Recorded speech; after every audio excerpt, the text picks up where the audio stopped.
नमस्कार दोस्तों, DD red के एक और रिएक्शन वीडियो में आप सभी का स्वागत है। मैं हूं आलोक। तो दोस्तों, हर बार 5 अगस्त को 2019 के बाद से ये लोग बड़ी भूमिका बांधते थे पाकिस्तान वाले। कश्मीरियों के लिए हम ये करेंगे, कश्मीरियों के लिए हम वो करेंगे। इस बार माहौल गजब का बदल गया है। पाकिस्तानी ऑक्युपाइड जम्मू कश्मीर में जो हो रहा है, जिस तरह से वहां के लोगों को मारा जा रहा है, जिस तरह से वहां के लोगों को सप्रेस किया जा रहा है, उनको उनके जो हक चाहिए वो नहीं मिल रहे हैं। अब इस पर एक पाकिस्तानी हैं कोई, उन्होंने एक इंडियन कश्मीरी का इंटरव्यू किया और उनसे जानना चाहा कि भाई जो भारत का ये इलीगल कब्जे वाला कश्मीर है, जरा उसके बारे में बताइए, कितना जुल्म होता है आप लोगों के ऊपर। अब इस इंडियन कश्मीरी ने जो जवाब दिया वो देखकर पाकिस्तानी के होश फाख्ता हो गए। चलिए, मजा आने वाला वीडियो देखते हैं।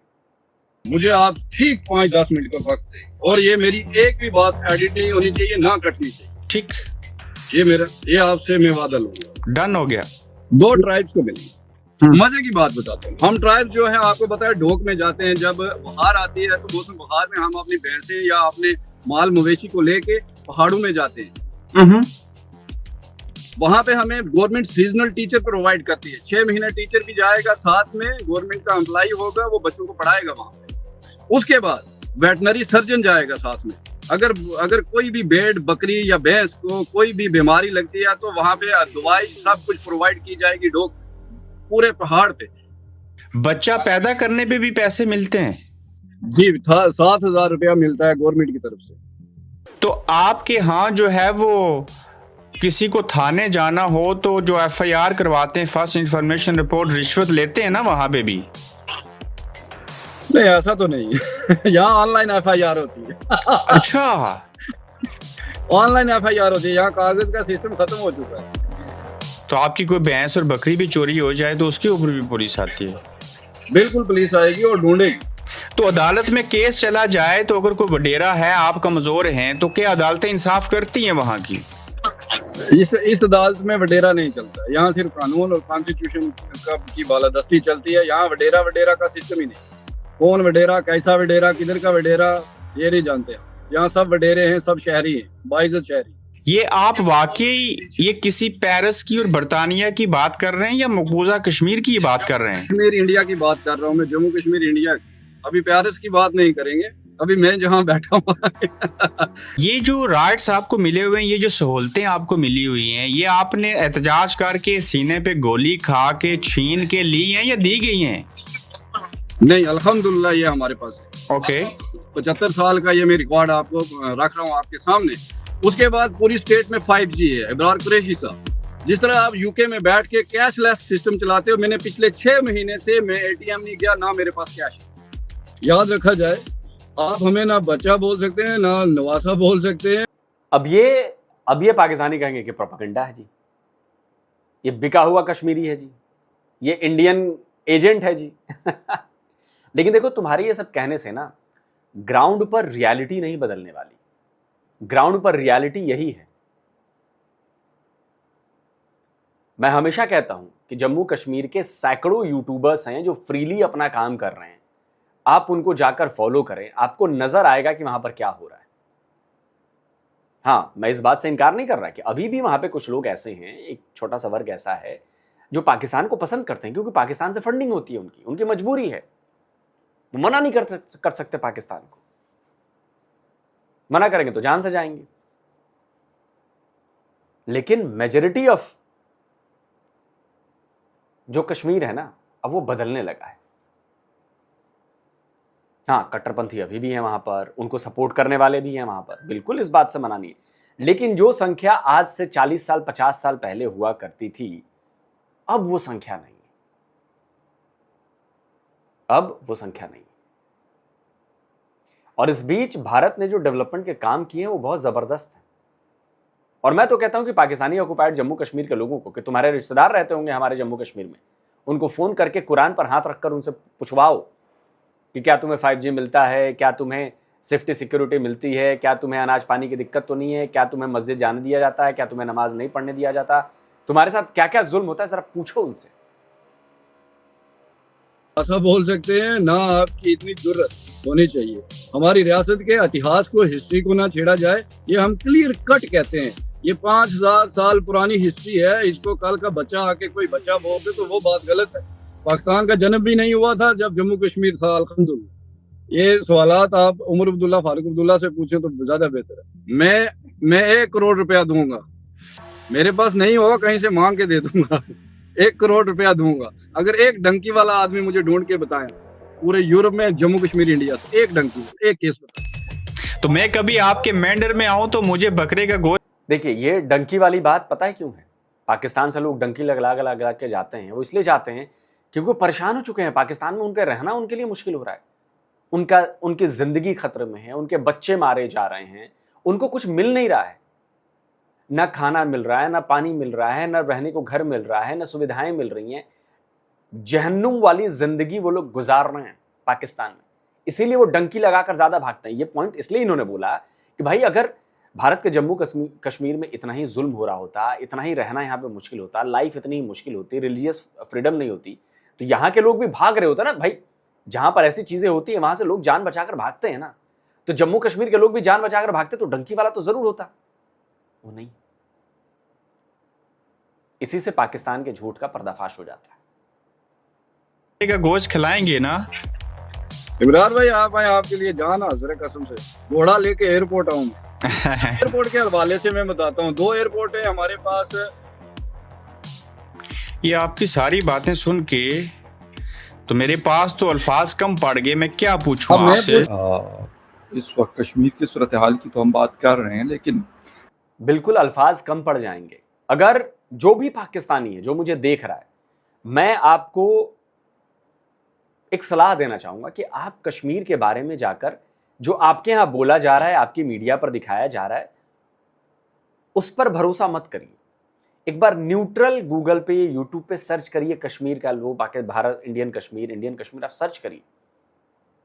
आपको वहां पे विदेशी व्लॉगिंग करते हुए नजर आएंगे, इंडिया के कई व्लॉगर्स नजर आएंगे, जम्मू कश्मीर के रहने वाले कई व्लॉगर्स, वीडियो बनाने वाले सब बता रहे होंगे आज क्या हो रहा है, नहीं हो रहा है। जम्मू कश्मीर से कई सारे न्यूज चैनल ऑपरेट होते हैं इस पे यूट्यूब पे, वहां पे आपको दिखाया जाएगा कि 10 लाख की फौज कहां नजर आती है, कहां हर कश्मीर के पीछे बंदा AK-47 लेके घूम रहा है। चिल लाइफ चलती है। आप इससे अंदाजा लगाइए ना, 2 से 2.5 करोड़ पिछली बार वहां पर जम्मू कश्मीर में टूरिस्ट पहुंचा है। आप जरा सोचिए कि अगर जुल्म हो रहा होगा, इतनी संख्या में वहां पर अब 10 लाख फौज तैयार है, तैनात है, प्रॉब्लम है, वहां पर 2.5 करोड़ टूरिस्ट आएगा और उसमें भी विदेशियों की संख्या अच्छी खासी है।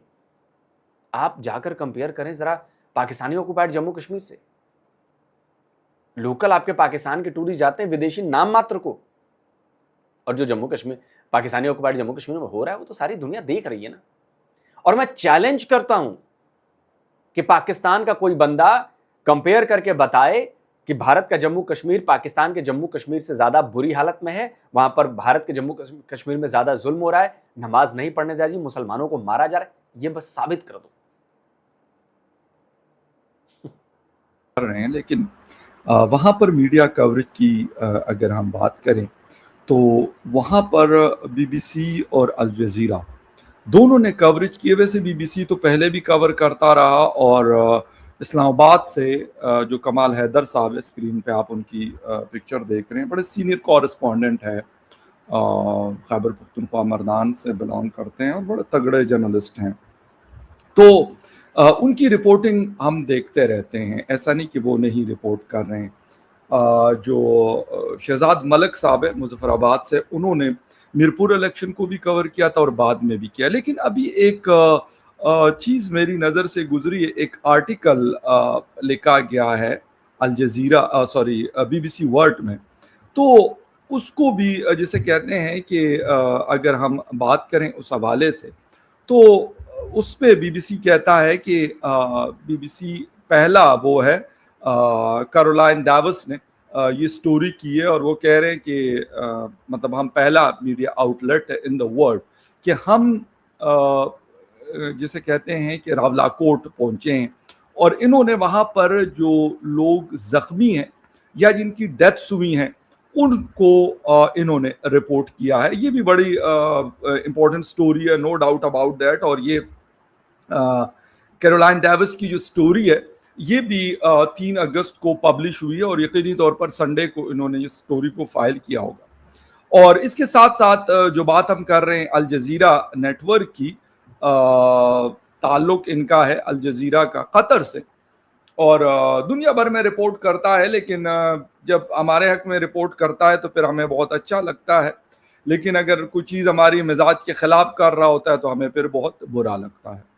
ये चीज़ हुई है वहाँ पर, जिसकी वजह से पाकिस्तान की जो इंफॉर्मेशन मिनिस्ट्री है उन्होंने एक ट्वीट किया और ट्वीट ये किया कि ministry of information and broadcast ने।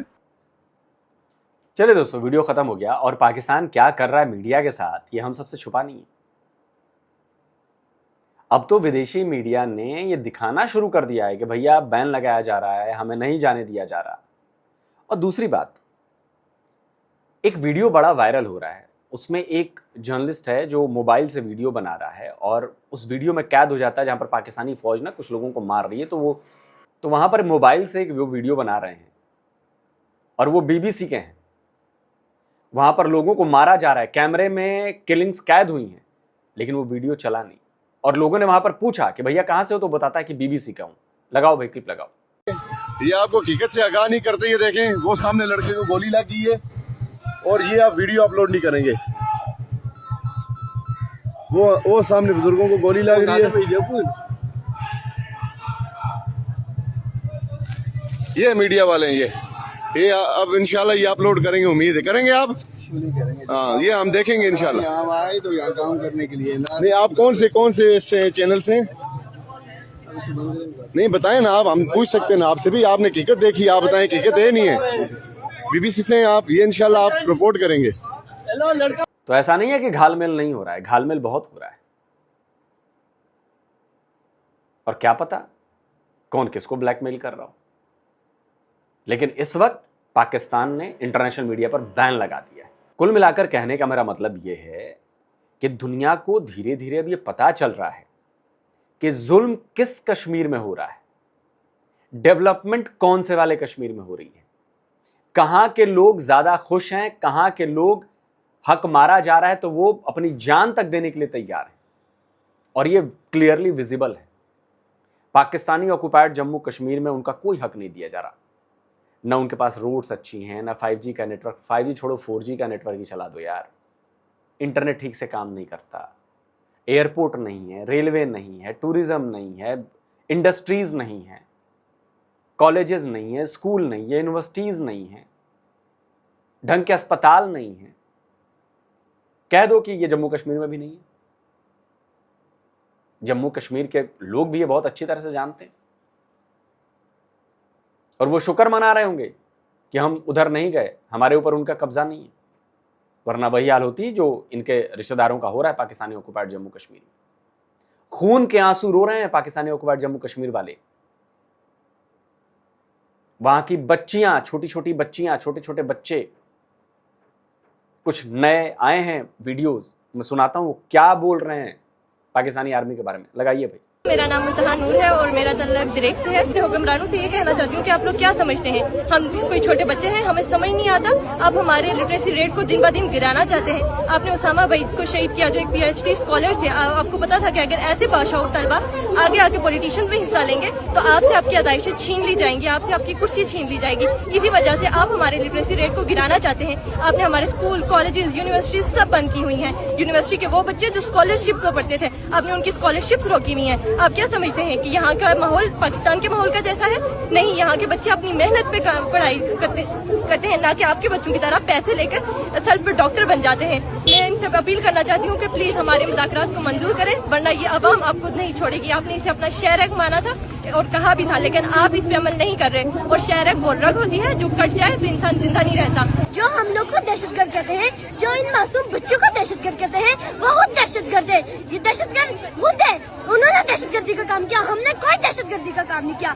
जो दहशतगर्दी के काम हुए पाकिस्तान में से हुए, पाकिस्तानियों के हुक्मरानों से दहशतगर्दी दहशतगर्दी के काम हुए। उन्होंने फोर्सेस को रावला कोर्ट में भेज के हमारे बच्चों को डरा के रखा हुआ है। लोग डर रहे हैं, लेकिन हम दबने वाले नहीं है। हम अपने हुकूक के लिए आगे बढ़ेंगे, आगे बढ़ेंगे।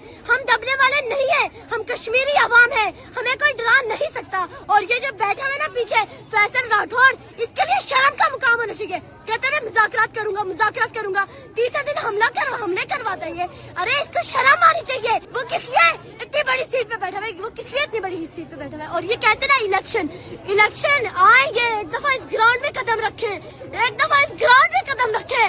इनके गले में चमड़ों के जूतों के हार ना होए तो मेरा नाम अभी यहाँ फातिमा नहीं है। अब इसके बाद भी अगर पाकिस्तानियों को शर्म नहीं आती तो फिर कुछ कहना, कुछ बोलना ही बेमानी। दोस्तों, आप क्या कहते हैं? कमेंट करिए, अपनी राय दीजिए। जल्द मिलता हूं एक और नए वीडियो के साथ। नमस्कार, जय हिंद।